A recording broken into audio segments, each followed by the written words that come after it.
হাতির হামলায় একই পরিবারের ৩ জনের মর্মান্তিক মৃত্যু শিশুকন্যা সহ। আলিপুরদুয়ারের ফালাকাটা ব্লকের কুঞ্জনগরে বন্য হাতির আক্রমণে একই পরিবারের ৩ জনের করুণ মৃত্যু হয়েছে। মৃতদের মধ্যে রয়েছেন মাত্র ৩৫ দিনের এক শিশুকন্যাও। স্থানীয় সূত্রে জানা গেছে, বুধবার গভীর রাতে গাছের ডাল ভাঙার শব্দ শুনে বাড়ির বাইরে বেরিয়ে আসেন ৩২ বছর বয়সী মনোজিৎ দাস। সেই সময় হঠাৎ এক বন্য হাতি তার ওপর ঝাঁপিয়ে পড়ে এবং শরীরের নিম্নাংশে গুরুতর আঘাত করে। ছেলের চিৎকার শুনে ছুটে আসেন ৬৫ বছর বয়সী মা মাখন রানী দাস। কোলে ছিল তার নাতনি মনীষা। বারান্দা থেকে বের হতেই হাতি পিষিয়ে মৃত্যু হয় বৃদ্ধার। শিশুকন্যাটি গুরুতর আহত হয়। ৩ জনকেই তড়িঘড়ি করে বন দপ্তরের গাড়িতে ফালাকাটা সুপার স্পেশালিটি হাসপাতালে নিয়ে যাওয়া হয়, যেখানে চিকিৎসকরা মনোজিৎ ও মনীষাকে মৃত বলে ঘোষণা করেন। ঘটনার পর গোটা এলাকায় চরম আতঙ্ক ছড়িয়ে পড়ে। ভোর থেকে স্থানীয়দের ঢল নামে মৃতদের বাড়িতে। ক্ষোভ জমে ওঠে বন দপ্তরের ভূমিকা নিয়ে, বিশেষ করে দেরিতে পৌঁছানো নিয়ে। সকাল ৯টা পর্যন্ত বন ও প্রশাসনের কোনো আধিকারিক ঘটনাস্থলে না আসায় উত্তেজনা চরমে ওঠে। প্রতিবাদে বাসিন্দারা ২ স্থানে পথ অবরোধ শুরু করেন। পরিস্থিতি নিয়ন্ত্রণে আনতে ঘটনাস্থলে পৌঁছান ফালাকাটার বিডিও অনিক রায় এবং থানার আইসি অভিষেক ভট্টাচার্য। প্রশাসনের আশ্বাসে দুপুর ৩টে নাগাদ পথ অবরোধ প্রত্যাহার করেন স্থানীয়রা। বন দপ্তরের আধিকারিক নবজিৎ দে জানিয়েছেন, সরকারি নিয়ম অনুযায়ী ক্ষতিগ্রস্ত পরিবারকে ১৫ লক্ষ টাকার আর্থিক সহায়তা এবং একটি সরকারি চাকরি দেওয়া হবে।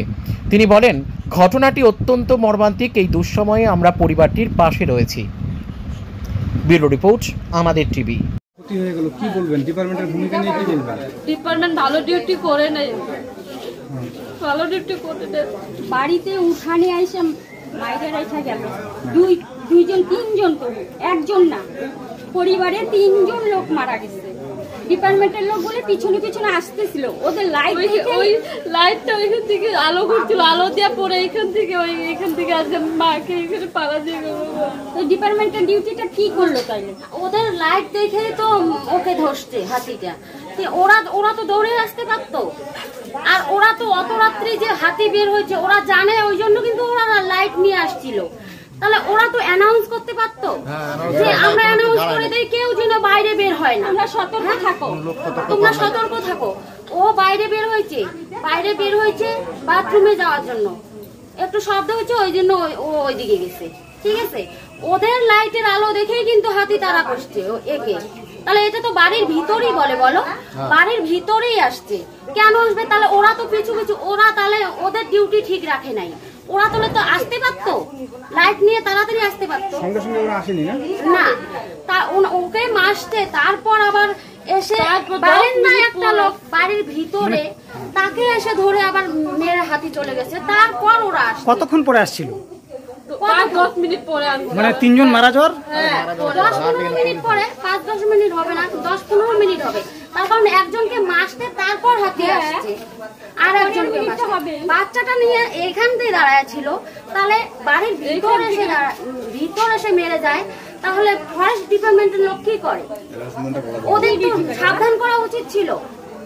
তাহলে এই পরিবারে না হয় এত ক্ষতি হলো, কিন্তু এরপরে তো আরো অন্য পরিবারে এরকম হবে, ওরা যদি সতর্ক না করে রাখে।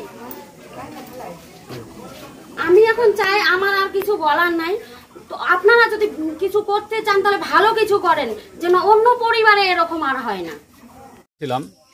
এক বাড়িতে ঘর ধাক্কা দিয়েছে, ওইখান থেকে ডাক দিলে ওখানে দৌড়ে যায়, ওইখান থেকে হাতিটা বের হইয়া জঙ্গলে ঢুকলো। জঙ্গলের সাথে ওনার বাড়ি, আমরা ডাইরেক্ট সরাসরি হাতির পিছনে যেতে পারি নাই, রাস্তা দিয়ে ঘুরে যাইতেই দেখি এই ঘটনাটা ঘুরে। হাতি কয়টা ছিল? একটাই ছিল, মানে একটা হাতি তাহলে 3 জনকে। হ্যাঁ, একটা হাতি। আচ্ছা, তারপরে ওনাদেরকে নিয়ে গেছেন হসপিটালে? হ্যাঁ, তারপরে ওনাদেরকে 2 জনকে নিয়ে গেছি। বাচ্চাটা জীবিত ছিল আর ওর বাবা হয় জীবিত ছিল। 2 জনকে হসপিটালে নিয়ে যায়, বাচ্চাটা রাস্তায় মারা গেছে আর বাবাটা হসপিটালের সামনে। আচ্ছা, ওর বাবাটাকে অ্যাকচুয়ালি হাতিটা কোথায় অ্যাটাক করছিল? এই কোমরের নিচে না? কোমরের নিচে। আচ্ছা, আর ওই বয়স্ক যে মহিলাটা, ওনাকে? ও তো সব জায়গায় অ্যাটাক করছে, মানে স্পটেই উনি মারা গেছে।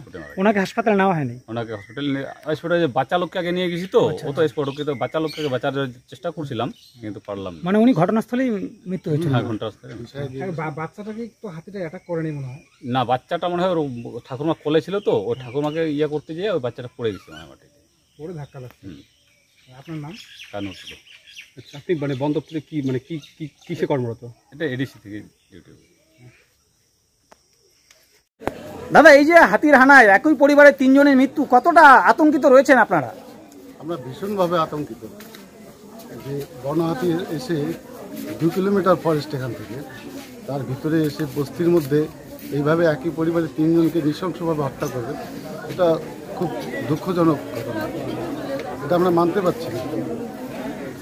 এবং এরপরে মানে এখন এক পরিবারের 3 জনের মৃত্যু হয়ে গেল, এখন এলাকার বাসিন্দারা বলছে সকলে আতঙ্কিত। তারপর এখন আপনারা কি করবেন? আমরা বন দপ্তর গত রাত্রে আসছিল, বন দপ্তরকে বলছি, ডিএফও সাহেবকে ফোন করা হয়েছে, তারা বলছে আসবে। গভীর রাতে আমাদের কুঞ্জনগরের গ্রামে আমাদের যে ইকো ট্যুরিজম লজ আছে সেখান থেকে প্রায় 1 কিলোমিটার দূরে এক বাড়িতেই 3 জনকে বন্যপ্রাণী অর্থাৎ হাতি পথপিষ্ট করে মেরে ফেলে। একজনের বয়স 35 দিন, একজনের বয়স 50-এর উপরে, আরেকজনের 40-এর কাছাকাছি।